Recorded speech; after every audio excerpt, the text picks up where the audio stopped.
my wife Emily made a shocking request. She wanted to have a one-time sexual encounter with her colleague Alex before he left permanently. This proposal completely violated the trust and loyalty of our 22-year marriage. Welcome to the Butterfly Tumblr Radio channel. If you enjoy this story, don't forget to subscribe and give it a thumbs up. My wife and I had been married for 22 years when this story occurred. Our two children, Michael 25 and Sarah 23, are now on their own and Michael is engaged. My name is Tom Lemon. My wife Emily had a dizzy spell one day and then fainted. We didn't know why, so she visited our primary care physician for a quick checkup. Our doctor stated that there are numerous very minor reasons she could be experiencing this problem, but that a blood test was necessary. Emily is 45 years old. As we awaited the results, we resolved to make the most of our time together and enjoy each other's company. We went on a romantic weekend getaway to rekindle the spark in our relationship. We reflected on our past, laughed at old memories and looked ahead to the future. We were relieved to learn that Emily's blood screening results revealed no serious issues. However, the doctor advised her to make some lifestyle changes to maintain her health. We took this advice to heart and began making healthier decisions together, such as eating better and exercising more frequently. Throughout this experience, our bonds strengthened and we realized the value of prioritizing our relationship. We continued to make time for each other as our children grew older and moved on with their lives. We discovered that no matter how long we have been together, there is always room for improvement and new experiences.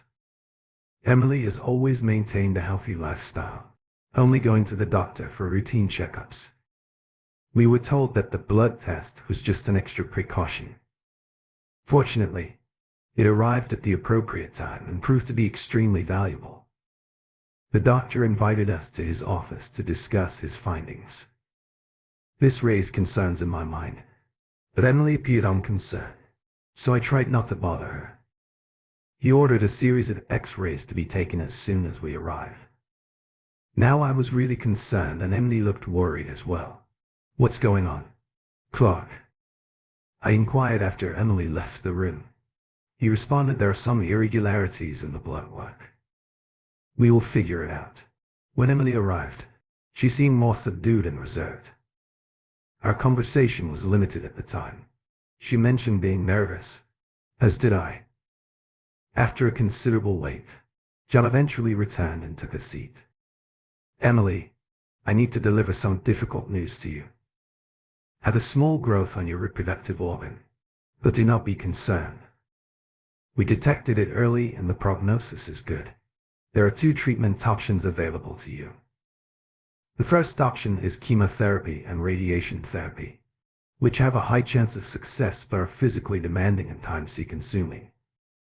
It isn't completely effective. This happened when I was in the first or second year of junior high school. I think I was about 13 years old.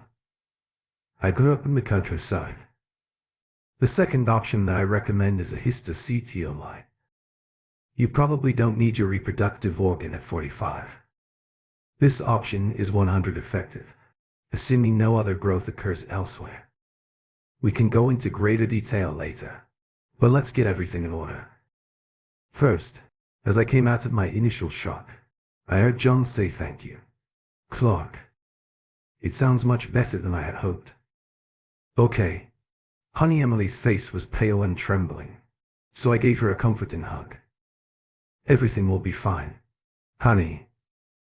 The surgery went smoothly and no additional growths were discovered. I took a tea break to care for Rose as she recovered. I pampered her like a queen, cooking, cleaning, bringing home flowers and conversing for hours. Emily's near-death experience resulted in a profound realization. "Honey, we've been working non-stop, just so we can have nice things after we die. I've been thinking a lot about it. I believe we need to start living our lives more. We should go on vacation or do something we've always wanted to do." I considered her point, but I wondered if she truly believed she was about to die. I've noticed that she has a tendency to be overly dramatic when speaking on the phone with her family. She frequently appears to be in danger. Her family, on the other hand, is known for their theatricality. I could not help but agree with her reasoning. You're right. This happened when I was in the first or second year of junior high school. I think I was about 13 years old. I grew up in the countryside. Let us make the most of our time. We should make a list of the experiences we want to have, both individually and collectively. The first item on our list should be the European trip we've been planning for years. Let us make it happen, while I'm on vacation and she is recovering. We spent our time talking about our dreams and goals. Our financial situation was quite favorable, allowing us to pursue many of our goals without incurring significant financial burden. Travel was our top priority because we both wanted to visit certain places while on vacation. We quickly planned a trip to Europe for my upcoming vacation in 3 months. We also made a bucket list of experiences we want to have, ranging from dancing lessons to trying new foods. We created a comprehensive list because we agreed that some tasks could be completed in the evenings after work on days off. I even included some of my daring ideas for our relationship that we hadn't tried yet. I wasn't sure Emily would be willing to experiment, but I figured it was worth a shot. We've limited our intimate moments. In fact, I only had the special moments early in our marriage. I enjoy giving Emily playful tongue massages, but I believe she was uncomfortable with the expectation of reciprocity, so she stopped allowing me to do so. Intimate touching has never occurred. However, the one time I gently touched her in that area during our time together gave her a great deal of pleasure. It is on my list of things to try. Emily took 6 weeks to completely recover.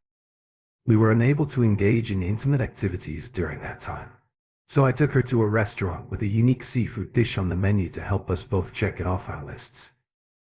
It was an enjoyable experience. The manager joked, "Suck the head, pinch the tail." I said, "That's for later." Emily laughed, but not as much as I'd hoped. After dinner we went home and drank more non-alcoholic beverages, excited for our first special occasion in 6 weeks. It felt a little awkward because we usually let things happen naturally, but after 6 weeks we were both ready. It was the first time Emily's reproductive system had been altered, and it was an unspoken situation that impacted our intimate relationship. We did share a pleasant but not particularly exciting experience, but it marked a watershed moment in our relationship. Now life could return to normally. Do you really want to try all of the experiences on your wish list? I'm not sure if I'm comfortable trying those things. She said at first it appeared self-centered of me. We've been married for a long time and our intimate moments have been consistent. I assumed she would be eager to try new things, but apparently not. No, I don't want you to feel pressured into doing something you don't want to do for my sake. I unintentionally phrased it to convey my disappointment, but it did not have the intended effect. She simply moved on to different topics. As time passed, the wish list concept started to feel unbalanced. We continued to complete items on our list, while none on mine were addressed. Perhaps I'm the one being self-centered. Finally, our European adventure began. It surpassed all of our expectations for those magical 2 weeks. We rekindled the romance in our marriage by traveling through Amsterdam, Germany, Austria, Italy, Switzerland, and France. Before arriving in London, we returned home exhausted but full of joy from our incredible journey. We eagerly discussed our next destinations during and after our trip, as we couldn't take 2-week trips very often. We planned to 1-week trips for the rest of the year, with more adventures to come the following year. We decided to go to Hawaii this year for a 2-week vacation. Following that, we planned to visit Australia, since we both wanted to go there. We decided to go during the next winter, which is summer in Australia. However, we still had 1 week left to decide. We were excited to plan and look forward to these trips. In the meantime, We concentrated on the items on our list that we could complete locally. One weekend we went skydiving. I am confident that I will not do it again. But we did. Here's where my story takes a turn. Emily arrived home from work one evening, looking especially nervous after dinner. She posed a question to me. "Tom, I've got a question for you. It may appear crazy at first, but remember our motto captivate, okay?" I nodded, feeling slightly nervous myself. "Do you remember Alex Dunk, the person I work with?" I inquired, curious about his coworker. "I've heard the name before, but I don't believe I've ever met him." My wife said, her hands trembling slightly as she fiddled with her wedding rings. "He's getting a promotion and will be transferred to Denver. His final day is Friday. We're hosting a farewell party for him at Margaritas at 6:00 p.m. and everyone is leaving." I continued, eager to spread the word.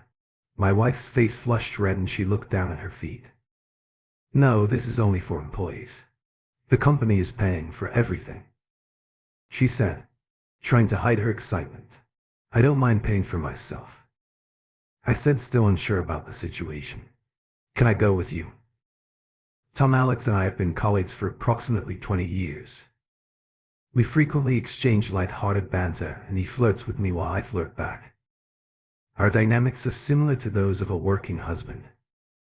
I have a question and I am open to any response you may provide. I'd like to have a one-time sexual encounter with Alex before he leaves permanently. I felt blood draining from my face. My head, neck and eyes started to fade. I stayed in this state for a few minutes. "Honey," I cleared my throat as the blood returned. "I understand that there's a lot to take in right now.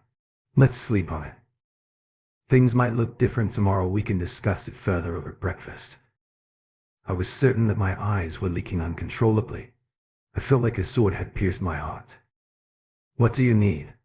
I couldn't express myself clearly at the time. She was right. I had to break her deceitful expectations. In the morning I watched a 24-hour news channel for hours and pretended to sleep. Emily called my name, but I didn't answer. She went to bed and I settled into the couch. I could not sleep. I kept thinking about how this situation had occurred. The entire seize the day concept had turned against me. She now believes that she can do whatever she wants. I started noticing hints in my memory that seemed harmless at the time, such as how she had been texting a lot more than usual lately. She came downstairs early in the morning with a dissatisfied expression. "I mentioned that you did not come to bed last night, so I'm going out to meet some coworkers before work. I made a decision for you. I'll be going to the party tomorrow and returning Saturday morning." "Will you?" I asked. I am still groggy from a sleepless night. "I do not think that is a good idea." "Are you going to ignore my wishes?" "Everything would be fine," she reassured me on Saturday morning. "We can talk about it over breakfast. You don't have to feel insecure about it. We're adults in a long-term relationship and everything will go smoothly. Goodbye." As she opened the door, I attempted to protest, but however the door closed before I could finish. I chose to take a personal day from work to deal with my emotions. I contacted my attorney to clarify my rights and responsibilities if the situation worsened. The locksmith scheduled an appointment for 7:00 a.m. on Saturday to replace the locks and guaranteeing payment for his after-hour service to keep me occupied. I worked on a variety of household chores throughout the day. I also started packing suitcases and boxes in preparation for a possible move. Emily arrived home later than usual. Exhausted, I went to bed earlier than usual. As I changed into my PJs, I noticed a box on Emily's dresser containing alluring lingerie. Emily had never dressed like this for me in our 22 years together. Despite the fact that I had previously purchased her expensive lingerie, she had never worn it. I felt hurt and betrayed. I awoke from a deep sleep to a soft kiss on my cheek. Emily whispered softly, "Remember, I love you." Her eyes were filled with warmth. "Emily, please do not do this. Don't throw away 22 years. I beg." My voice was filled with desperation. "Do not worry. I am not throwing you away. I have to do this for myself. Do you understand? I almost died and now I can't turn down this opportunity. I have to leave or I will be late. She responded with a reassuring smile and another tender kiss on my cheek. And she was gone. Determined to distract myself from the situation, I went to work the next day. Fortunately, nothing important was happening, so I was able to concentrate on my tasks. My good friend Daniel noticed my distress and inquired about my well-being. I told him my story, hoping for his support and understanding. I am sorry. Man, will you separate if she goes through with it? I nodded when I got home. I made dinner for myself, which I couldn't finish. At the very least there will be leftovers for when things become hectic later. I decided I needed to see Alex at least once to ensure that their plan was carried out. I left at 7:00 a.m. and it was nearly 8:00 when I parked and found my spot. I figured it would take at least 2 hours. Margaritas is in a busy downtown area, so I wouldn't be noticeable. I sat on a bench across the street, which was unusually dark. I waited patiently for more than an hour before noticing a large group of people leaving. At once they gathered near the front doors exchanging farewells before hugging a specific man. I couldn't help but notice that this man was shorter than expected, slightly out of shape and had male pattern baldness. People continued to leave. I noticed Rose step outside. She and Alex were the only ones remaining. I decided to begin recording a video in case I needed proof. Later Rose wrapped her arm around Alex and gave him a quick hug. They said a few words before turning to walk down the sidewalk together. I considered making a scene to stop her, but it seemed too desperate and unmanly. I realized this was her decision and I couldn't allow myself to grovel and beg. This was her decision to disrespect me. My stomach was in knots and a wave of excitement swept over me. After walking only 1 block, they entered the hotel and my 22-year marriage came to an end. I knew I needed a break, so I turned to Margaritas. I headed to the bar and ordered a dozen keys and a shot of Jose Cuervo Gold. Olivia, a female bartender asked me a question. You seem to be having a difficult day. It was late and she didn't appear to be particularly busy, given that we had only just met. You're the first to hear my story. I confided in her. Olivia stood there mouth open in surprise. That was the woman who kept saying SEIs the day, she exclaimed. That requires bravery. What are your future plans? The locksmith will arrive at my house at 7:00 a.m. I said quietly as I removed the label from my soda. Can I have another round? This one's on me, she explained. If I were 20 years younger, I would ask this lovely girl out. The reality of my situation hit me: a 47-year-old divorce. I'm not unattractive, but I knew I'd want to go to the gym more. It would probably boost my self-esteem. Anyway, I returned home with a slight buzz. Normally I wouldn't drive in these conditions, but my frustration kept me alert. If rascally again. I couldn't sleep all night. I decided not to lie in bed and instead spent my time packing Emily's essentials and some non-essentials. I carefully stored all of our wedding keepsakes in boxes, not wanting any reminders around the house. All of her belongings were stored in the garage. I sat in my recliner, not watching television, hoping for something to happen. But nothing happened. From 6:00 a.m. until 7:00 a.m., I paced back and forth. The locksmith arrived and I was concerned that Emily would arrive early. Fortunately, there was no need to worry. After the locksmith left, my house was securely locked. I ate some leftovers. I left a note on the door informing Emily of the situation and recommending she seek legal counsel. I contacted my father-in-law to notify him of the approaching storm. He was understandably upset. After I explained the reasons for my divorce, he became a little more understanding. I told him Emily might need a place to stay. Emily arrived home after 10:00 a.m. and pulled into her driveway. She approached the front door. She noticed it was locked, which was unusual for the daytime hours.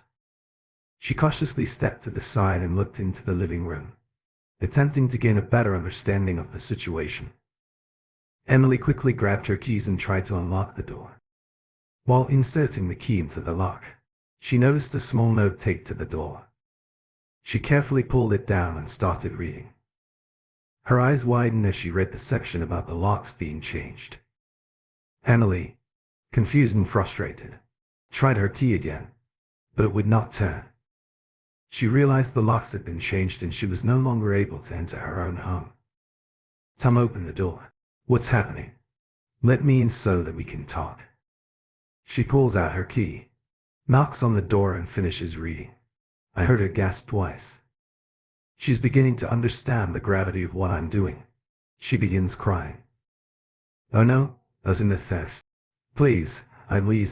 Tom, let me in so that we can talk. Now she's banging on the door. I do not want a divorce. I feel a little bad for her. After 22 years with her, it still hurts me to see her cry. She takes out her phone. It must have been turned off because of a series of texts. Chimes went off. They went off for me. I did not text her once. She is apparently reading them. Oh my goodness, she exclaims. She holds the phone to her ear. Dad, I'm very upset. She starts crying softly. Dad, I am locked out of the house and my partner wants to end our relationship. I attempted to complete something on my bucket list. It was carte diem and we decided to live life to the fullest. You can't be mad at me for this. I'm almost in danger. For goodness sake. She pauses for a moment. No, he did not want me to do it. But I desperately wanted to. Another pause. Yes, Dad. I will be there in a half hour. I love you, Dad. She hangs up the phone, presses a button and then speaks into the device again. Oh, come on. She typed for a moment before leaving. My phone had been turned off since the locksmith left. I needed to update my attorney, so I turned it on. I received several texts and a missed call. Emily left a missed call and sent one text message. Her text reads, I apologize. I didn't realize how important this was to you. Please do not divorce me. We can get through this. Another text came from my father-in-law, Edward. It read, Son, I hope you respect me enough to stay in touch a little longer. Please allow me to talk to Emily and then, if you allow it, I'd like to call you. I know how difficult this is and I fully understand. If you choose to go no contact, no one else will try to call or text you. I promise. My lawyer advised me to get a new phone number to avoid any contact. I haven't done that yet, but if things get too difficult, I will disconnect it. I can't function knowing that I'm not reachable. I told Edward that my phone would remain active until things got out of control. He understood and said he would come by to get Emily's belongings from the garage later that day. I got the call I was expecting from Edward and I answered Tom. Our family is hoping for one opportunity to discuss our problems. Would you be willing to have a meeting at your house tomorrow if you still want a divorce? After our conversation, you can serve her papers simulta and housely. I hadn't planned anything like this. I'm not sure if my attorney would approve. If this is the quickest way to proceed, I'd be okay with it. I'll call my attorney and text you. My response, is this okay? That would be great. You have truly been a wonderful son-in-law. I am sorry for what Emily did. I hope you know how much she still loves you. My lawyer said it was up to me, but if I go ahead with the meeting, he wants to be there. He wants it recorded and has warned me that this is a risky situation in which the person going through the divorce may become involved in some form of violence which could jeopardize their case. I assured him that no matter what, I can keep myself from engaging in any physical actions. I asked him to bring the divorce papers with him and we agreed on a time. I sent Edward a message informing him that I would attend the meeting, but only if my lawyer was present and we could record it. I strongly suggested that we meet at Margaritas at 11:30 a.m. on Sunday. He was satisfied with the terms and agreed to them on Sunday. Despite the fact that I had not cheated, I was filled with anxiety. It did not matter.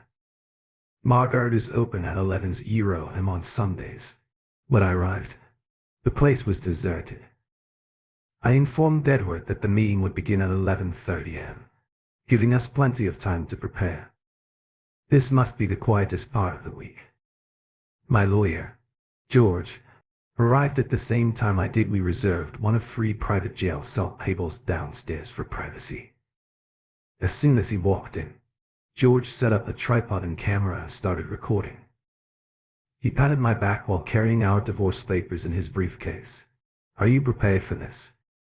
He asked, his expression serious. "I'm not sure how I could possibly be ready. I'm still in shock about everything." He nodded and I saw Olivia, the bartender from the previous Friday, walk by, giving me a wink. I smiled. For the first time in more than 2 days, the in-laws arrived 10 minutes earlier than anticipated and everyone took their seats. Edward sat at the head of the table and Emily sat across from me. My mother-in-law appeared angry. They also brought Emily's sister Rebecca. George started the meeting by asking everyone to sign a consent to record form, which allowed us to record the conversation. I took a deep breath and said, "All right, you can begin. Please explain why we shouldn't divorce," and I'll ask questions afterwards. Does that sound fair? Everybody agreed. Edward began on behalf of everyone. "We appreciate the opportunity to speak with you. Emily is caught off guard and saddened by your reaction to her actions. We all hope to persuade you to give Emily a chance of reconciliation." "Emily." He looked at Emily, who was blushing slightly. "I'm not sure how to begin." She said, "First and foremost, I'd like to express my love for you again. We've been married for 22 years and raised 2 wonderful children together. Shouldn't we value all those years? Over one minor incident. It was only one out of over 8 Euro nights I wanted to live for today. That particular day was dedicated to honoring Alex. I apologize if it hurt your feelings, emotion, Emily," and I couldn't help but be moved, but I stayed silent. My mother-in-law, Sarah T., continued to appear unhappy. She said, "I don't understand why you're concerned about this. She warned you beforehand. She was upfront about it. It is not cheating if she tells you she also came very close to death. You need to be more understanding and less controlling." By the end of her speech, she was almost shouting. I remained silent, deciding to allow everyone to express their thoughts before responding. George proposed this strategy to avoid a heated argument. Rebecca, my sister-in-law, seemed to have something to say, so I nodded, indicating that she could continue. "Tom, do you know my husband Brian?" "Well," I nodded. "Do you know that he supports my decision to share my experiences with others?" I confirmed. "Sometimes he watches and other times I come home and tell him about my adventures or show him a video. He enjoys it. If Brian can do it, why can't you?" "We would not have encouraged her if we knew you wouldn't be comfortable with it." I thought I had misheard her. Why ask? "Yes, me and my mother." My eyes widened as Emily looked down at her feet. Sarah T gasped and Edward nearly choked on his water. Edward coughed as Sarah T exclaimed Rebecca as if she had revealed a secret. Edward turned red in the face. "You too? Oh my goodness. What have you done?" Rebecca responded, "Daddy, it's all right. We were simply supporting Emily's plan. We did not come up with the idea. You both are unacceptable. You enable my daughter to make a poor decision. She's currently dealing with a difficult situation. I believe this is a difficult situation for our family. I apologize for any inconvenience. This could be a problem. Tom, I understand. If you need some space, we will always cherish the memories we've made together. I'm just really disappointed." He paused to collect his thoughts before saying, "I apologize for any harsh words I used earlier. I was really upset." Emily's father's words left her visibly shaken. I knew he usually supported me, but I was surprised by his strong disapproval of the situation. He's a good man who appeared to still have my back. Edward said, "I have one more thing to say before we move on. We came to ask Tom to stay with Rose and forgive her. I am no longer on my daughter's side. If Tom wishes to reconcile, that is wonderful. However, I will not force or pressure him to do so. It is not my decision to make. Rebecca began speaking, but Edward interrupted her. Don't. I am done. I'm angrier at you than at Emily. You have no right to rile her up like that, Emily. Taken aback, responded Honey. I truly believe you would be upset for a short time and then we could continue living our lives to the fullest. Please can't we just get over this misunderstanding and be happy for years to come? It appeared to me that their arguments had ended. It was time to address the major issues. I'd appreciate if I could speak uninterrupted until I finished. They all agreed after I gave them the opportunity to share their thoughts. First, I'll go over the reasons you've given for staying married and then I'll express my own emotions. After that, I'll let you respond once more. Is that okay? They all nodded in agreement. Rebecca, as your wife, you're treasured by your husband Brian, and I have discussed it. I'm glad his dream has come true for him. I understand that many men share that wish. However, my dream was to have a long, devoted marriage to a faithful spouse and grow old together. I think it was a mistake for you to think I'd be fine with this. Furthermore, I have never expressed an interest in sharing my wife. I don't appreciate how you helped Emily justify doing this to me. She appeared embarrassed and then glanced at her father, who was frowning. I addressed Sarah T and she appeared concerned. This completely took me by surprise. I cannot believe you accomplished it. I'm sure Edward has never been in a situation like this. I observed his reaction. If he ever discovered the truth, your marriage would be in jeopardy, without a doubt. She also noticed her husband's still somber expression. I must inform you that simply being open and not concealing something does not make it proper.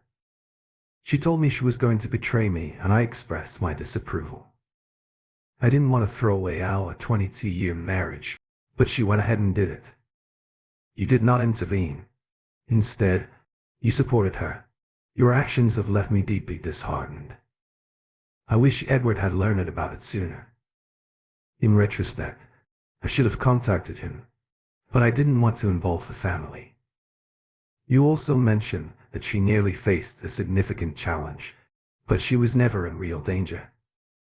She did have a significant life event, but that was where it ended. Our captivate plan was meant for both of us. I should have realized Emily had become self-centered, focused solely on her own desires. Every day I drive down a difficult road to work and I've had several close calls. I could have been in a difficult situation. I apologize, Sarah T, but the understanding you mentioned should have come from Emily. She had no idea how much this affected me or how I would never see her the same way again. That's extremely upsetting.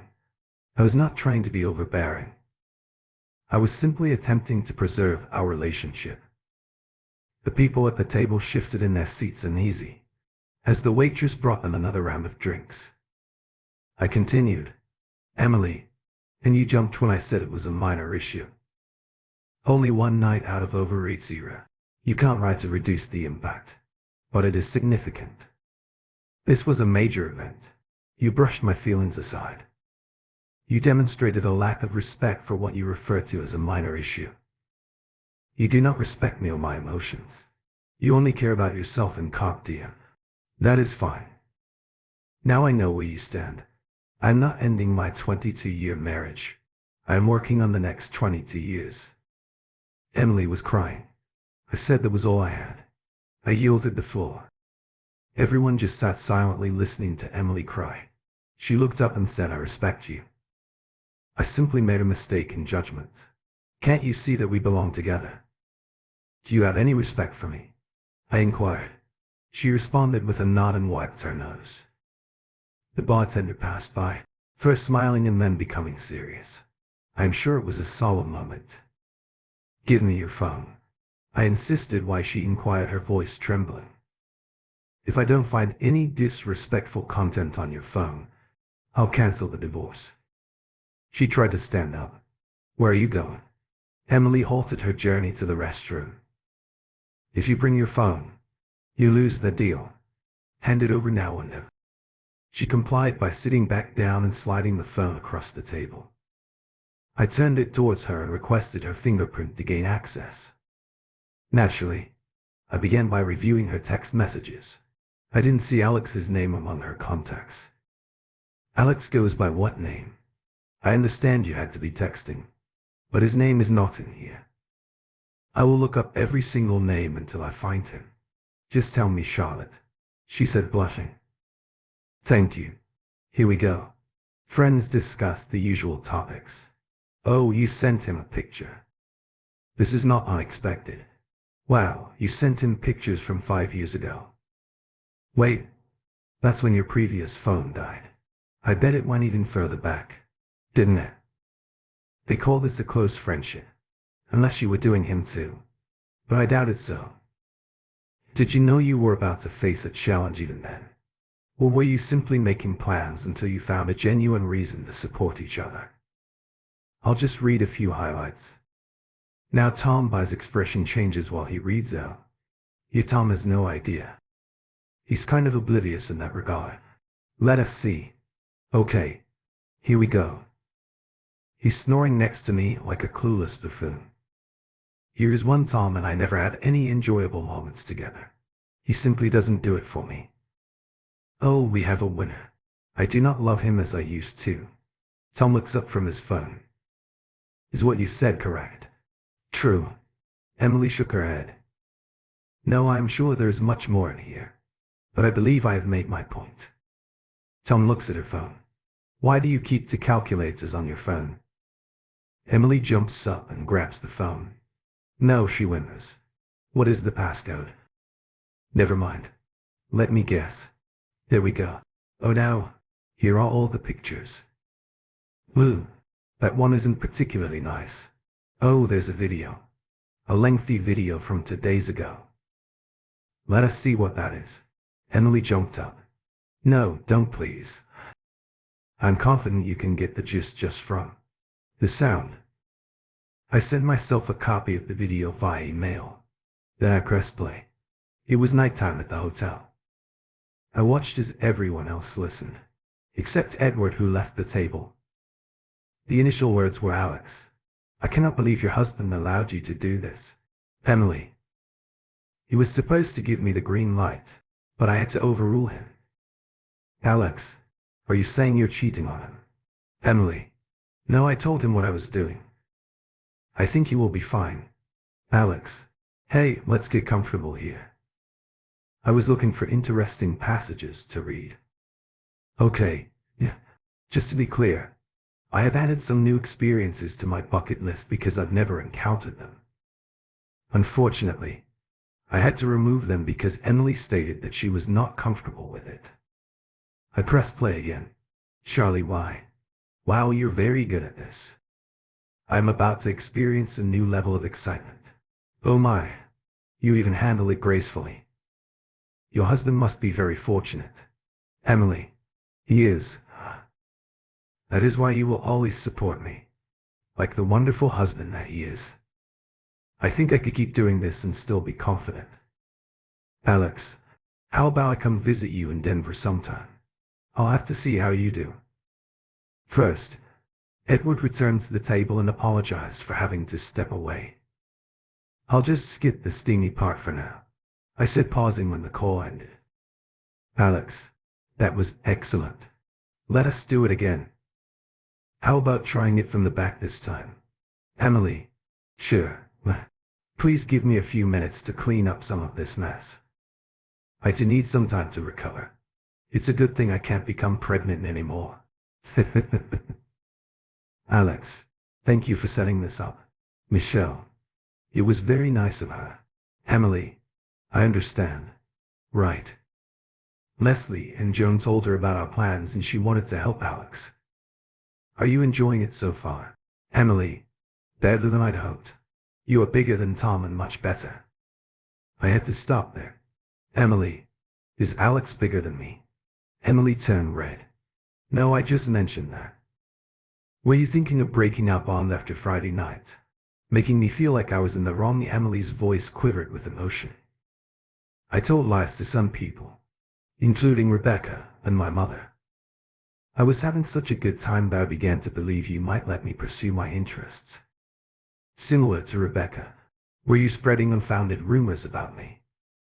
Emily hesitated and then admitted I told them negative things about you, so they could sympathize with me. I suppose I was just being overdramatic. The things I discovered on your phone are disrespectful to me, and I have only scratched the surface. I can't stand that level of dishonesty.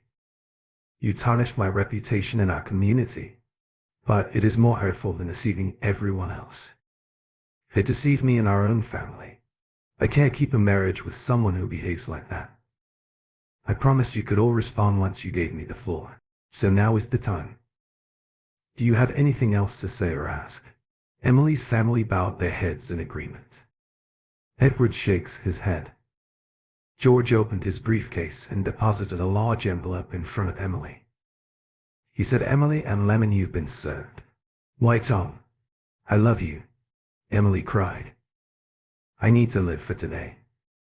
Staying married to you is demeaning, and I would never trust you again after all the difficulties you faced behind my back.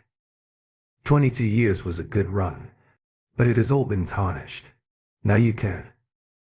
I'm going to take you for everything I can so that I can complete my bucket list before you start counting on anything. Emily and Tom recommend that you consult with a lawyer. This is not a no-fault divorce state. I could bring up infidelity in court and they might lean heavily in my favor financially." Emily was furious, shouting, "How dare you, Tom? I will tell the kids about what you did to me, and if you lie, I will present the evidence, just as I did with your family today. I'd be happy to leave our children out of this. You are still their mother, and they do not need to know the details, but I recommend that you tell them the truth in your own words, without lying. This meeting has ended." Everyone, Rebecca announced, standing up. "I will take care of the bill." Sarah T. and her companion, Rebecca Emily, from the restaurant, tears streaming down her cheeks. Edward extended his hand for a shake. "I'm sorry things did not work out, but I understand." He gave me a comforting hug. I picked up the divorce packet and left. I looked at George and said I could really use a drink.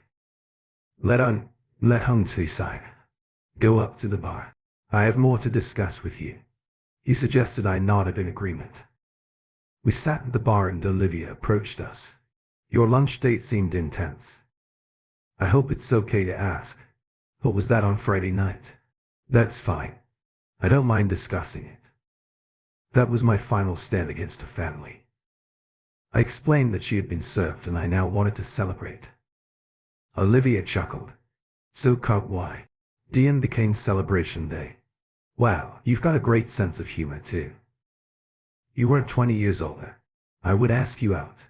I joked and I'd agree. But I have a better idea. My mother is beautiful, intelligent, sexy and loyal. When you're ready to date again, I can set you up. I know she would like you nice. Give me your phone number and I'll contact you after the divorce is finalized. She had just given my ego a much-needed boost after being hurt by my soon-to-be ex. George cleared his throat. "Before you get too carried away, we still have some business to tend to. You have strong grounds for a lawsuit against her employer. They tolerated and encouraged her misconduct and we have proof. Really, yeah. Let us take legal action." In summary, we took legal action against Emily's supervisor for encouraging her to deceive me and using the firm card to cover hotel expenses. Our case was strong, so they proposed a 75 settlement of our demands. I agreed to the settlement, but insisted on the dismissal of everyone involved in organizing the event, including Emily, Alex, Michelle and 3 of Rose's female co-workers. The company confirmed our revisions by reviewing emails stored on their server.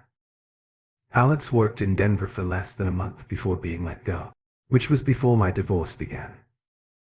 I received a fair settlement, which made paying my bills much easier. Now that I relied solely on my income, I was eager to resume dating. Olivia introduced me to her still single mother. Grace. We had dinner and talked about our previous relationships, which I initially thought was inappropriate, but I realized I didn't know everything. Grace's husband died from cancer 3 years ago, and our dinner was her first date since then. Olivia had not lied. Grace was charming, attractive and intelligent enough to fascinate in conversations with me about a variety of topics.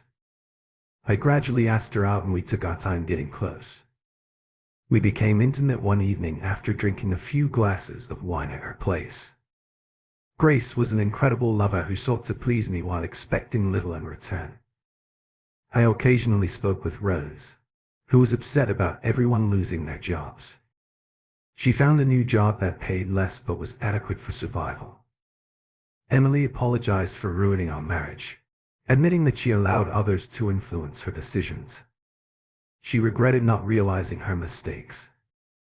Sooner I let Emily explain the situation to our children, who weren't involved until the divorce. I confirmed that she gave them correct information, which must have been embarrassing for her. Carpeting became a challenge for Emily because she was struggling financially. I persisted in following my dreams. With Grace's assistance, we completed the trips I had originally planned with. Emily was not pleased when she learned about our adventures. We decided to return to Europe because Grace had never been there before. I encouraged Grace to make her own bucket list to continue the journey that Emily had started. To my surprise, Grace's list included some intimate items, so I added a few of my own. Grace moved in with me. I reduced my work hours because I now had more time to spend with her, enjoying each day together. Here is the next story. Caroline and I had our honeymoon in America. Initially it was the good old United States.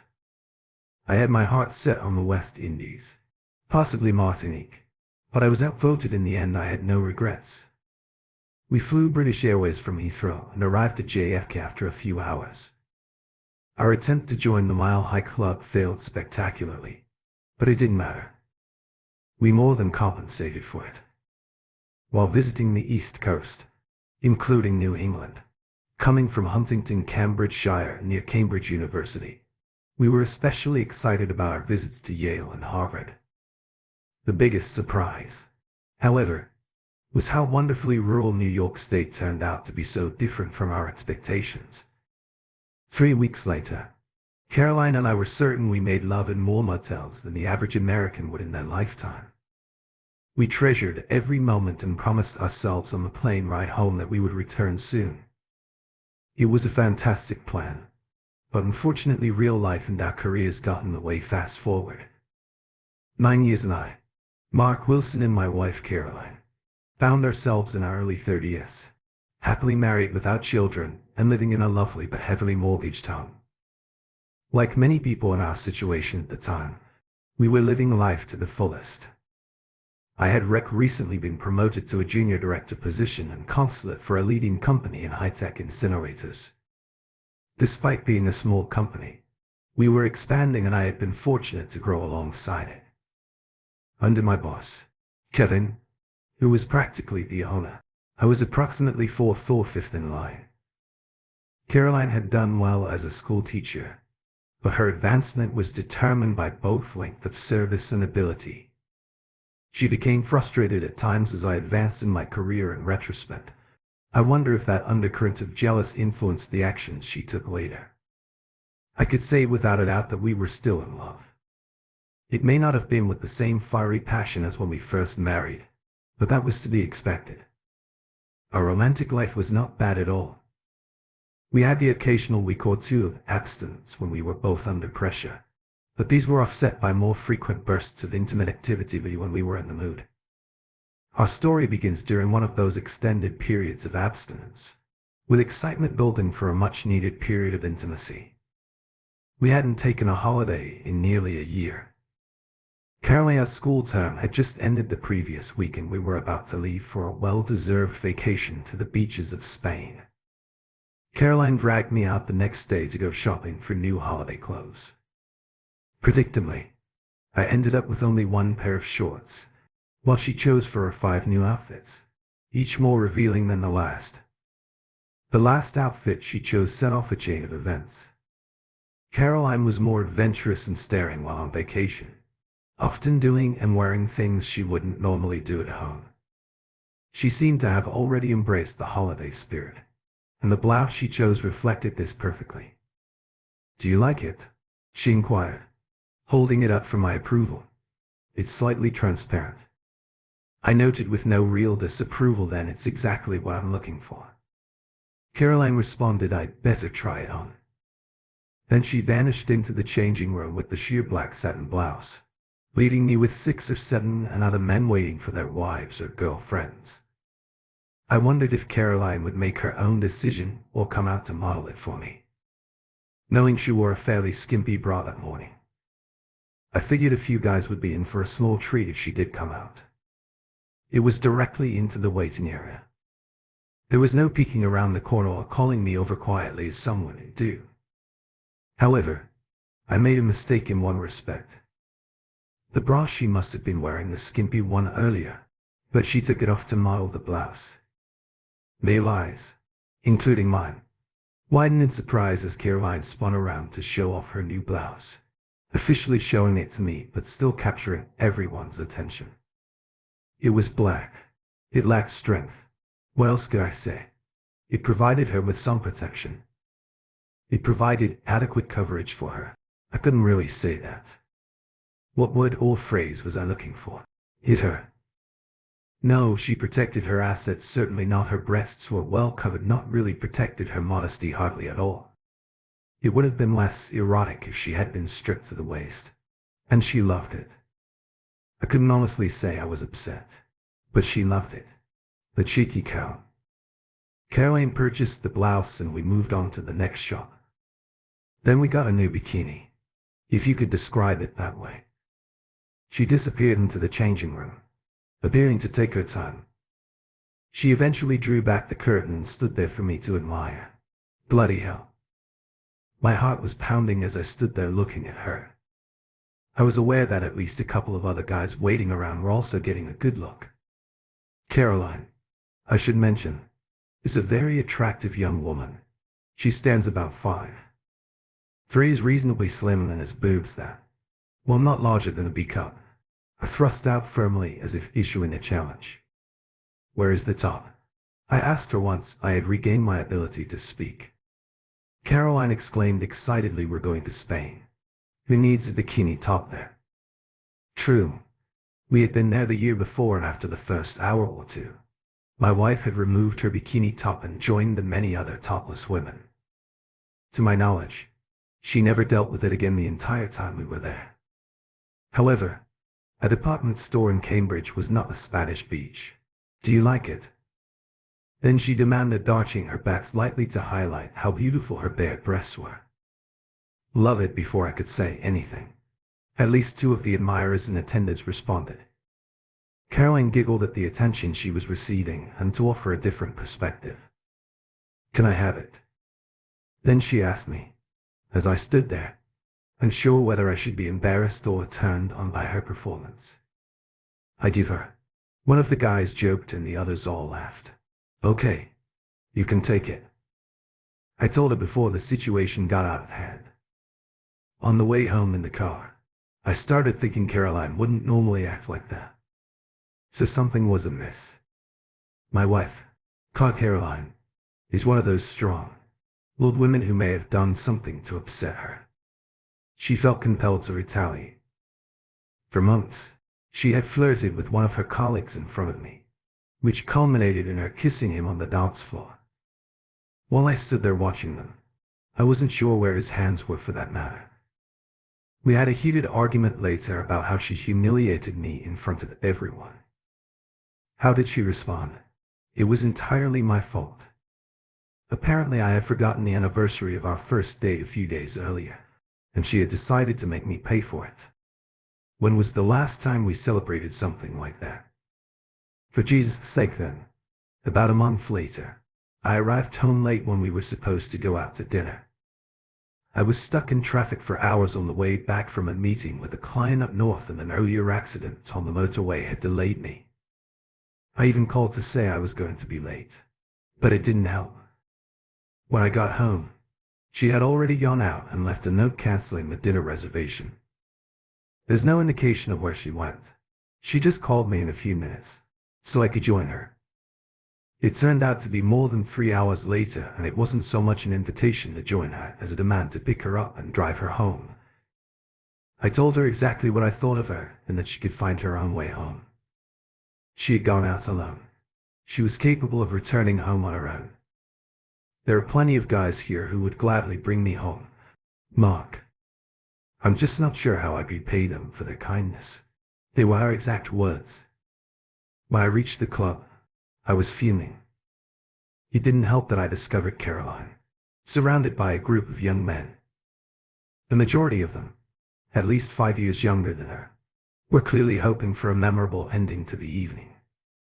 The skimpy dress she almost wore did nothing to deter them. It also did not make me feel any better as I approached the group. At least 3 of them had their hands on her around her waist, on her exposed shoulder and dangerously close to her breast. "Excuse me, Lance," I said as I carefully made my way through, pushing their hands back from her body time this little lady was heading home. "Piss off, mate," one of them retorted and tried to push me away. "We got her first, you'll find your own crumpet. It's okay." This happened when I was in the first or second year of junior high school. I think I was about 13 years old. I grew up in the countryside. Caroline interrupted. "This is my husband. Come and save me. Sorry for breaking up the evening, but I'm afraid I'll have to accompany him home." Oh dear, he sighed. It appeared that things might turn nasty and I had no chance against the group of them.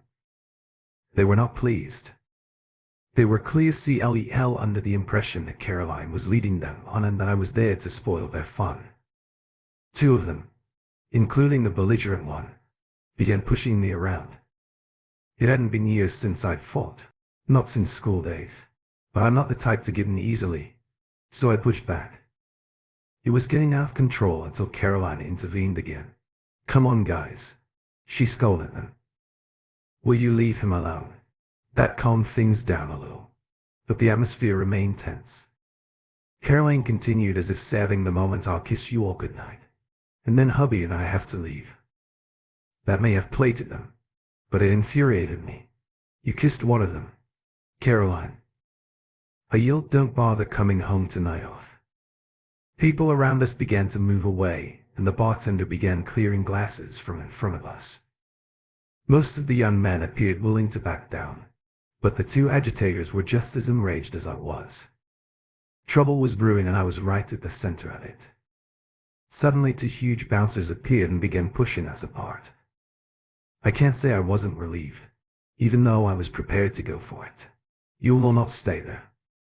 One bouncer spoke to a group of young men, pushing them back. Before turning to us, "I suggest you leave while you're still alive.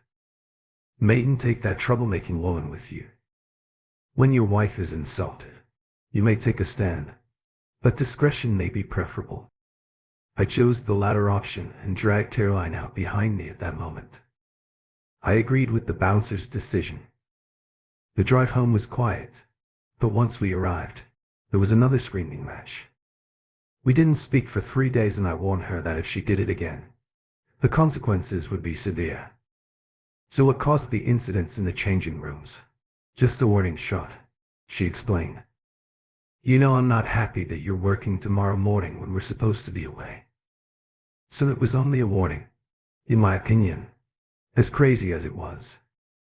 There is a significant difference between flashing her boobs at strangers and actively flirting with them, as she had done previously. Truth be told, it turned me on quite a bit. The prospect of Caroline wearing her revealing clothes and going topless in her bikini in front of other guys on vacation got me very excited. It's all about the degree, really. I've never had an issue with other guys looking at me, but touching was a different story. That night we had an incredible lovemaking experience that we hadn't had in a long time. The following day I only had one appointment with Joshua scheduled. Joshua was one of those incredibly authentic guys who came from America to check out our products. My boss, Kevin had visited them a few weeks before, and now Joshua was returning to see how we worked. My role was to guide him through the manufacturing process and then take him to see a plant in operation. I planned to have a quick lunch with him before leaving, giving myself plenty of time to get home, change, and drive to Stansted Airport for our late afternoon flight. Caroline was furious when I informed her of my plans, demanding that I cancel my meeting with Joshua and arrange for someone else to cover for me. I tried to explain how important the meeting was for our company and how gaining a foothold in the vast American market could lead to expanded opportunities and even better prospects for me. She was unhappy, which likely contributed to the incident the day before. "You care more about your bloody job than about me," she screamed, as I refused use to console. I chose not to remind her of the numerous times we had canceled plans due to our school commitments, knowing that everything would be fine once we boarded the plane. Caroline could be self-centered and righteous at times, but I was aware of this before marrying her, so I couldn't complain.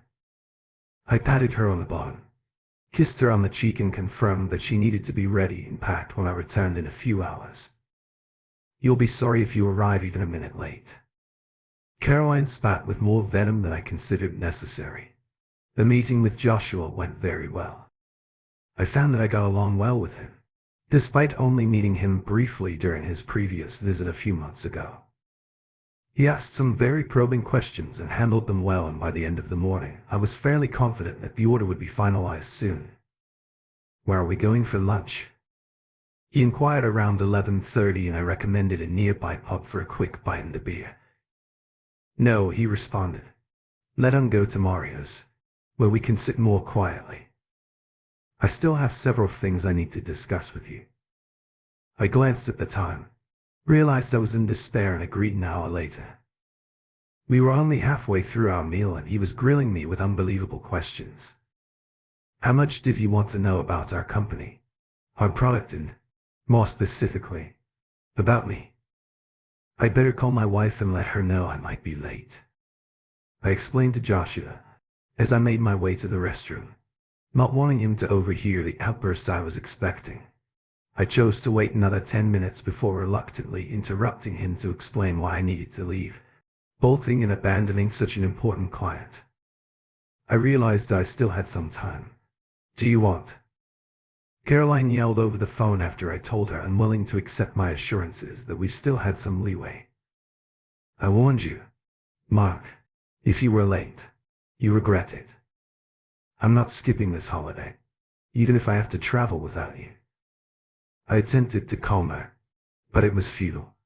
By the time I hung up, we were both furious and she had stopped listening completely.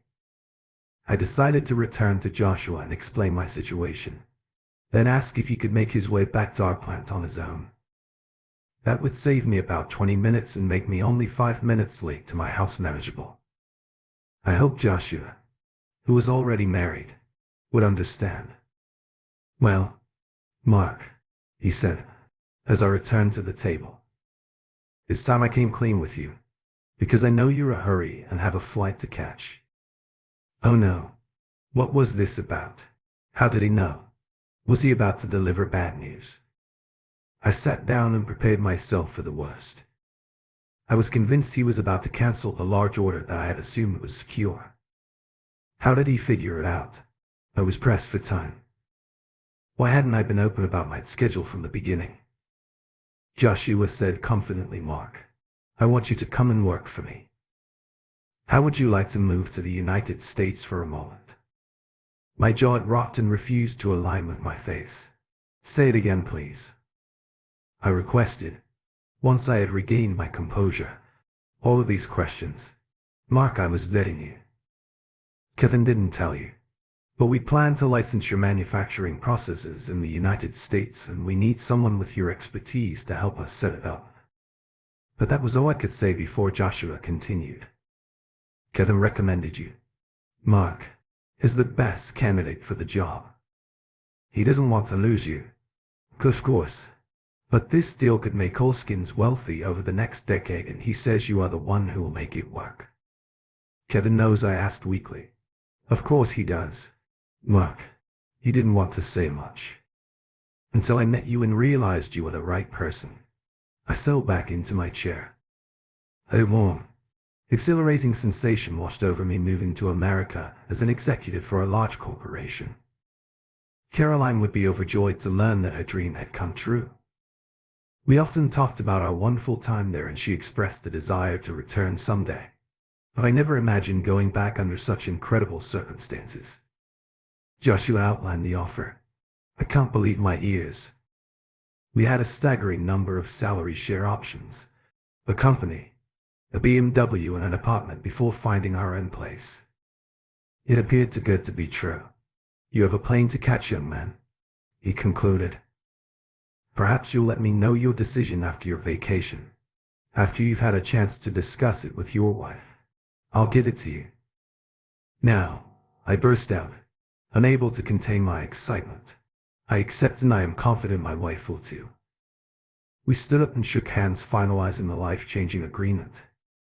Joshua urged me to hurry and pick up Caroline so that he wouldn't miss our flight walking on air. I checked the time. It would be tight but manageable. As I walked to the car park, I dialed her home number from my phone. It rang and rained, but no one responded. 2 minutes after I had promised to return to my car, I tried Caroline's phone number. She responded almost immediately. "Where are you now?" she shouted on my way home. "Sweetheart," I replied. "Wait until you hear what I have to tell you." "Bother you, Mark," she made an interruption. "You do not give a damn about me, do you?" I paused at a loss for words, but she broke the silence with her frustration. "Your bloody job. That is all you think about. You don't care about me. I called Joseph to take me to the airport because I knew you wouldn't arrive on time." Joseph. Of course, her colleague Joseph Davis is an art teacher with an attitude. Caroline kissed him, and during one of our fights. The memory only added to my disdain. "Caroline," I pleaded. "I'm practically on the road, just 3 or 4 minutes late." "Tough, Mark," she snapped. "I'm already halfway to the airport. If you aren't here, I'm going without you." She hung up, and I attempted to call her back, but received no response. I looked at the time and wondered why I was worried. There was still plenty of time to travel to the airport and check in, turning around. I drove to Stansted, arriving exactly on time and with at least half an hour to spare. After parking and getting my ticket, I made my way to the departure terminal, hoping Caroline had taken my suitcase with her. I searched the terminal for her, but couldn't find her. As time passed, I approached the departure desk to see if my wife had checked in. Yet oh, here is, said the pretty blonde behind the desk, scanning her list. "She checked in about 15 minutes ago. Mrs. Wilson and Mr. Davis have seat numbers 24 bits and 24. What do you see?" My startled reaction terrified the poor girl, and I quickly apologized. "There must be an error. I stammered, Mrs. Wilson and not Mr. Davis." Seeing my distress, the girl compassionately double-checked. "No, that's correct." She finally confirmed the tickets were originally intended for Mr. and Mrs. Wilson, but Mrs. Wilson changed one to M. Davis. "Can she do that?" I muttered, stunned. "Yes," the girl said, beginning to pity me. "There is a £40 fee for changing the name," which she paid. I stood there feeling like a refugee, unable to express myself or take action. He carried his passport with him. She apologized to Mr. Wilson. So far, everything appeared to be in order. I thanked her for her assistance and walked away from the desk, dazed. What was going on? What was Caroline thinking? This had gone beyond a joke. I looked at the departure board and noticed that the plane hadn't taken off yet. In fact, they had not even begun boarding. I dashed toward the boarding gate, but was stopped by the counter leading to the departure lounge. There is no boarding ticket, no entry. It was clear. I argued and pleaded, but when it became clear they were going to call security, I gave in and went to the bar. I sat there, head in my hands, unable to comprehend what was happening. I could not believe it. In the space of 30 minutes, my entire world had turned upside down. Caroline couldn't really be going to Spain while that bloody Joseph Davis was in my place. It was not possible. Please tell me this is just a bad dream. Then an idea hit me. In retrospect, it wasn't a great idea, but it seemed brilliant at the time. I hurried to the other side of the airport and arrived at the observation lounge. Previously, it could have been an open terrace, but due to recent concerns about terrorism, we were forced to look out at the planes through massive plate glass windows.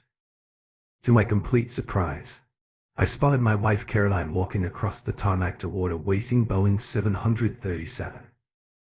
I couldn't have missed her. Few women have flowing blonde hair and a slim figure like hers. Then Davis appeared bloodied, leading the courtesy bus behind her and catching up to follow her to the plane. When he approached her, I completely lost my composure. Even at that distance, I could see him wrapping his arm around her slim waist and her leaning back to kiss him on the cheek. The security guards were, I suppose, simply doing their jobs. I know I shouldn't have pounded on the glass window and shot it the way I did. There was no way they could hear me, and Caroline didn't even look back. They eventually released me from the detention center without charge. I abruptly returned to my car, convinced that I posed no threat to other passengers attempting to reach. Carol's phone was futile, as expected. What a mess. What a bloody mess. I believe I cried that night, but it's difficult to say for certain, because by the time I staggered home from the local pub, I was too drunk to recall. Clearly I couldn't even call her from Spain. I didn't have a phone number and hers didn't work abroad. Around midday the next day, the loud ringing of the phone beside me woke me up and I realized I had fallen asleep on the sofa. While hugging the phone, I picked it up groggy and confused. Hello. I mumbled, unsure what to expect. Is this you, Clark? My wife spoke in strident tones, sounding every bit the school teacher. She was yes. I responded simply. Well, as in the first so what? I responded. No, apologies, you bastard, Caroline spit out. Don't you care if you've let me down again? I have let you down, I questioned, but she went on about how I didn't care about her feelings and prioritized my work over her. What about when you didn't show up for dinner with our new neighbors due to a minor issue? You at your school, I reminded her, albeit ineffectively. Anyway, I made it to the airport on time. That's different. Mark, you are already aware of this, she shouted down the line. It didn't seem any different to me. I realized we were just screaming at each other for no reason, so having only recently awoken, I attempted to change my approach. My senses remained dulled and I had forgotten half of what had happened the previous evening. I decided to tell her about Joshua's offer. Caroline, I said more. Lovely. I have something to tell you about my job. I've been offered. There you go again, she said, her voice rising. Your job. Your bloody job. That's all you think about. What about me? Am I alone in Spain? Everything came flooding back to me, and my love for Caroline seemed to be crumbling. Caroline, are you on your... I inquired. And what about Joseph Bloody Davis? She went silent on the other end, obviously surprised that I knew he was with her. What about him? She asked in a softer tone. Aren't you still in bed with him? I pushed on. There was another moment of silence before she responded. What if I was? You deserved it, bastard. It's entirely your fault. What was he like? I inquired spitefully. Caroline responded sarcastically. Better than you. Mark, eat your heart out, Mr. Nobody. The line went dead, presumably because she slammed the phone down. If our marriage hadn't already died, that last comment could have sealed its fate. The next morning, though not too early, I found myself in Kevin's office discussing the new job. He seemed surprised that I wasn't in Spain, but I dodged and responded directly. Why haven't you mentioned the job offer? I demanded. I couldn't. He insisted. Not until Joshua had met you properly and determined that you were the right man for the job. Thank you very much, I replied thickly. Perhaps it has cost me my marriage. I proceeded to tell him my story at well. To my surprise, he was shocked. The husband is always the last to know. Kevin finally spoke. What is that supposed to mean? Nothing too specific, he clarified. However, at the last few company events, your wife Caroline has been, shall we say, putting herself around. What the hell do you mean by that? I demanded. He simply shrugged and I slowly reached my own conclusions. God damn it. Who was this woman I had loved and married for so many years?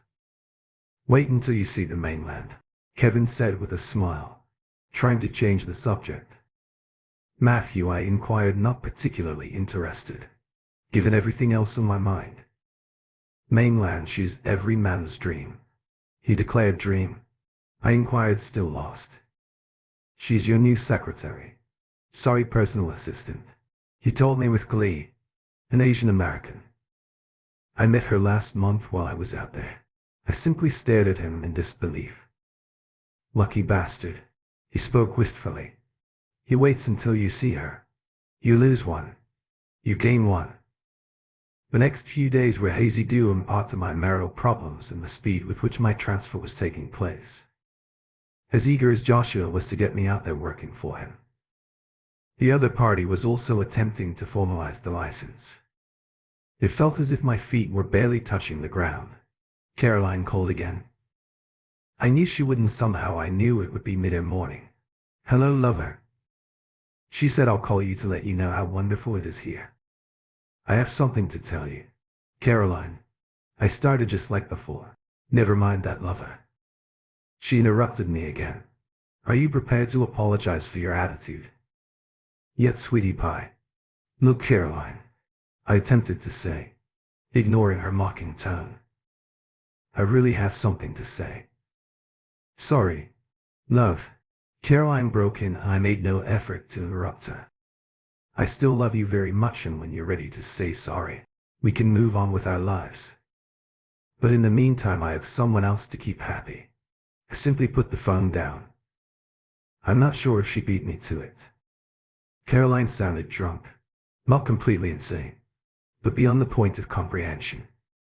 If she thought screwing the art teacher was more important than giving us the opportunity, then it was her problem, not mine. The week remained the most extraordinary of my life. On the one hand, the most exciting. On the other, the most depressing. Where will it end up? Caroline's next call was more of a surprise. Coming in the early hours of the morning. Hello, Mark, she mumbled. I have been thinking, how did you know Joseph was with me? I saw you getting on the plane together. I told her, trying to awaken from my slumber and surprised that she would call at this hour to ask such a question. You were present, Mark. You were actually there. Of course. I was there, Caroline, I replied. My temper started to rise. How in the hell do you think I knew that creep Davis was with you? Mark. Why didn't you stop us? Why didn't you do anything? To what I almost shouted into the phone. I arrived in time for the flight, but you'd already gotten the tickets and gone through with your bloody boyfriend, and they wouldn't let me through. I ended up being arrested, but I thought you wouldn't come. Mark Joseph gave me a ride to the airport, and in a fit of rage, I asked him to accompany me. Honestly, I had no idea. You were there, honey, and your damn friend Joseph just happened to be carrying his luggage and passport, didn't he? I shot back. Oh, Mark. I hung up on her before she could continue.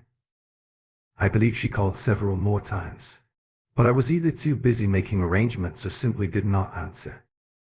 A few days later, I picked it up again. Hello, is that you, Mark? A familiar voice inquired. Yes, Caroline. It's me, I responded. What do you want? I want you. Mark Joseph has been such a jerk, and I need you. Her voice trembled. I muttered something incoherent. I returned to my room last night and discovered he was accompanied by a woman. Caroline cried. Oh, how awful for you. I responded, barely hiding my sarcasm. Could you imagine that she persisted, oblivious to my tone? How could anyone do something like that? Mark. Difficult to imagine, I said, stifling my laugh to engage in such behavior behind my back. She mumbled, and I realized she was a little drunk. How would he know accounting for people? I responded with the most sympathetic tone I could muster. Mark, I'm returning home early. I can't take it here anymore. I return to Heathrow tomorrow at 4:00. That was the only flight I could get. Can you pick me up? I was about to say no, but then I realized I could see you at 4:00. I asked Kirby. Are you trying to tell me something I called Mark the other day? She asked, taking me off guard. Was it something related to your job? Oh, nothing significant, I told Caroline. I do not want to bother you with my work. She finds out quickly enough. Anyway, I was ready at 1:30. When she arrived at the arrivals gate, her plane had landed 20 minutes late, which annoyed her. I waited there as a dutiful husband. I'm pretty sure I even smiled. Hello, Mark. My dear, it's wonderful to see you, she called out when she noticed me dropping her case. She wrapped her arms around me and kissed me fervently. I have to say she looked fantastic. Caroline always looked good with a tan, and her blonde hair went well with it. The thought that her breasts were probably also tan crossed my mind, and despite myself, I felt a movement. Let's head home, sweetie, Caroline whispered to me. I've missed you so much and can't wait to get you in bed and make up with you. All thoughts of her needing an apology from me seemed to vanish. She seems to have fallen in love with me again. Let's start with a cup of tea or coffee, I suggested. No, let us go straight home. My wife urged no, a drink first, I insisted, directing her to a nearby cafe. Caroline had a good holiday, I inquired after getting her coffee and myself some tea. It started well, she said quietly. Sorry if I overreacted a little, Joseph. He wasn't as good in the sack as you expected. Then Caroline looked up at me with sadness, and a single tear rolled down her cheek. Not really, she began. Then I discovered the bastard in bed with one of the maids in my room. I forgot to mention that they had been sharing the room in question, and technically speaking, it was our bed in our room. I was the one who had paid for the damn vacation. Can you believe it, Mark? She proceeded. We were supposed to be on holiday together, but he went off to make love to someone else, leaving me alone. That must have been difficult for you, my dear, I sympathized. After all, I understood exactly how she felt. Anyway, wait, he will get what he deserves. Can we please go home now? Mark, I am desperate to make it up to you. I tried to tell her that I had tried several times to share my news with her, but she always cut me off. That can wait, Mark, she interrupted once more. Let us get home, and you can tell me along the way. I didn't really have to think about it. My mind had been made up long ago. These are the keys to the car, Caroline, I explained, having arrived in her old car after my company car had been returned to Olskins the day before.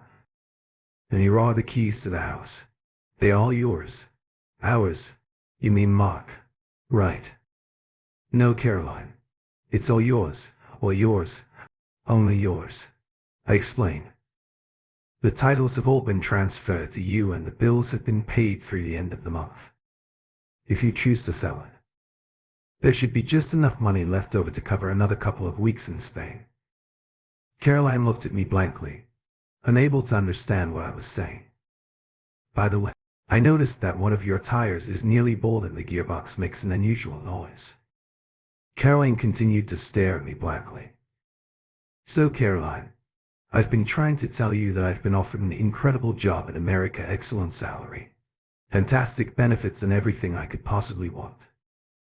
Caroline's face lit up with a huge smile as she took in the news, which pained me slightly. When will we move out there?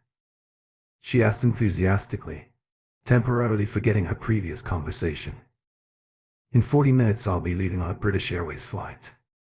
Caroline, I told her, is there a ticket for me as well? She inquired excitedly. No, I responded. When will I follow up with you? Caroline pressed. Do you want? Caroline. I spoke softly. I apologize. But you want? 10 minutes later, I walked into the departure lounge alone, leaving Caroline crying at the counter, unable to follow me through security. My last sight of her was her teed face as I walked out of her life.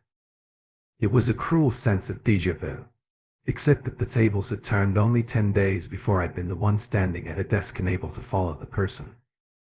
I loved different airport, different destination. However, the heartbreak felt just as intense. Fast forward 9 years, 3 months and 6 days. I found myself back at Heathrow, in the same terminal from which I had departed all those years before. This was not my first return trip, but I hadn't been here in weeks and intended to stay much longer. The licensing agreement with Joshua's company in Huntington, USA had been a resounding success. I worked my way up to become the division CEO, and I now own a sizable stake in the company. Joshua had developed a personal friendship over the years. Another twist of fate. Kevin approached me about returning to the UK to take over as managing director of All Skins. Kevin was retiring and the company had grown significantly since my departure. Much of this was due to our partnership in America, which introduced their products to a wider market. It was a move that made sense for everyone, especially me, because I would be acquiring a significant ownership stake in the company. In addition to my new position, I waited in the arrivals area eagerly anticipating the arrival of an old colleague from Joshua's company, who had been a huge help to me from the start, even though she was no longer employed there. Even before I met her, I was ecstatic to learn that she would be joining me in the UK. I sensed her presence. Every man in the waiting crowd appeared to pick up and draw in their stomachs. Mainland was even more stunning than the first time I met her, and her smile lit up the entire terminal as she noticed me. She leaned over to her two traveling companions and pointed at me. They rushed towards me full of excitement. Daddy, I have missed you so much. Our 5-year-old daughter, Lee, cried as she leapt into my arms. Lee, a miniature version of her mother, had already left a trail of heartbroken young boys in America. Hello, Dad. I greeted my 8-year-old son, a little more reserved but smiling brightly, already tall for his age. I was excited to see him transition from American football to European soccer. Perhaps one day he will play for Arsenal, on the first day of the rest of our lives. My lovely wife spoke. She reached out to kiss me. Indeed. How true. Thank you for tuning in. If you enjoyed this episode of the story, please give it a like, and don't forget to subscribe to get notifications for updates.